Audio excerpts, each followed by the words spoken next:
As you can see, this class is absolutely ungodly, and it does insane damage. If given the right target with the right amount of health, it can stack multi-millions of damage. Yo, what's going on YouTube? Go to Graham back here with another video, and today we got a nightmare dungeon for you guys. As you guys can see, we're running Blind Burrows tier 63. You guys already should know, but I've hit that level 100 milestone.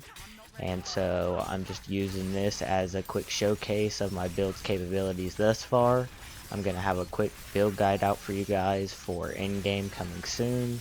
And once I complete Lilith, I'm going to have a Lilith build guide out for you guys. But I figured I'd put this out so you guys can see, because a lot of people have been asking me like, hey, what nightmare dungeons can you push? And actually I've been able to successfully run 70 plus.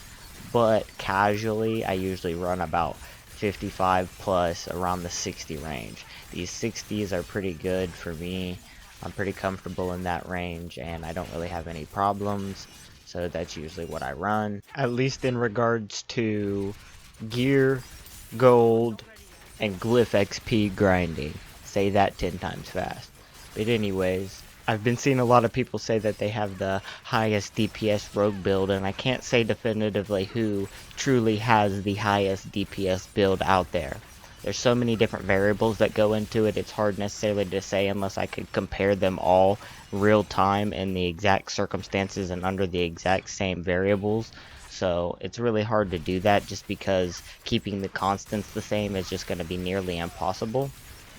With that being said, I can say that my class and my build does take advantage of the infinite poison stacking method, which is pretty much the best rogue build out there right now for poison. There's a few other things that you could probably do to make this build a little bit better. For example, taking Dark Shroud out and throwing Shadow Clone in, that would just give you more DPS. But for survivability, having that Dark Shroud there for these high nightmare dungeons does help. I'm going to break a lot of that down though in my in-game build, so stay tuned for that. I will say, in these high nightmare dungeons and pretty much in any content in the game, my problem has never been damage. As long as I can proc my poison and my infinite poison imbuement, I'm absolutely fine. The main problem is survivability right now, so I'm trying to hone my chest piece and my pants specifically to give me the maximum amount of damage reduction possible in order to push some of these higher nightmare dungeons.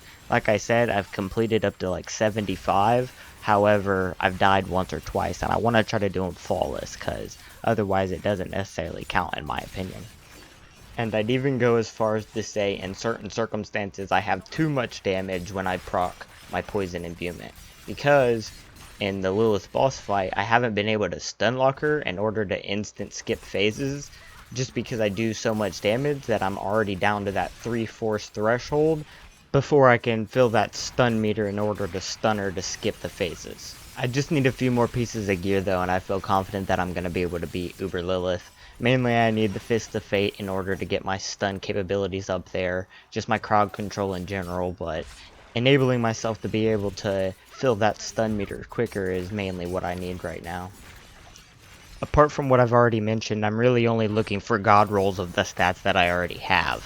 I have a whole spreadsheet and guidelines that I'm following in order to figure out which stats I need for which item and which ones I'm looking for in order to get the most optimal build. I'll be linking that spreadsheet with my in-game build, so stay tuned for that again, and make sure to check the description because I always add in extra information or links that I'm not able to include into the actual video. But back to what I was saying, I only have one true god roll item, and that's a ring. It's 4 out of 4, and every stat is actually god roll. I only have 1 or 2 other items that are even close to god roll, and they're 4 out of 4 stats, but only 3 out of 4 are god roll. So I'm working on it, and as soon as I'm able to acquire all the gear and stats that I want, at least close to god roll, I'm certain that I'm going to be able to achieve anything and everything I want in the game. And once I get that done, I'm going to solidify my build and go into Season 1 prepared and knowing exactly what I need to do and exactly what I need to get in order to push my build to the maximum potential it's capable of and set the limits of what it's actually possible to do and what it's possible to achieve as a rogue.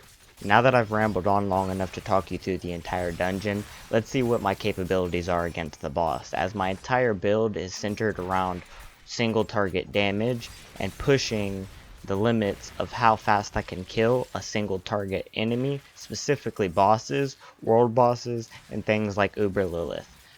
As you'll see going into here, it's going to be really quick, but I'll zoom into the screen and even slow it down a little bit. My highest damage here stacks up to about 2 million before I'm able to kill the boss. This doesn't even factor in the multiple hundreds of thousands that are ticking on base damage. So, as you can see, this class is absolutely ungodly, and it does insane damage. If given the right target with the right amount of health, it can stack multi-millions of damage. If you want to stay updated with my content and my build, go ahead and subscribe. If you enjoyed the video, give it a thumbs up. Don't forget to drop any questions or feedback you might have down in the comment section, and thanks for watching. Peace out.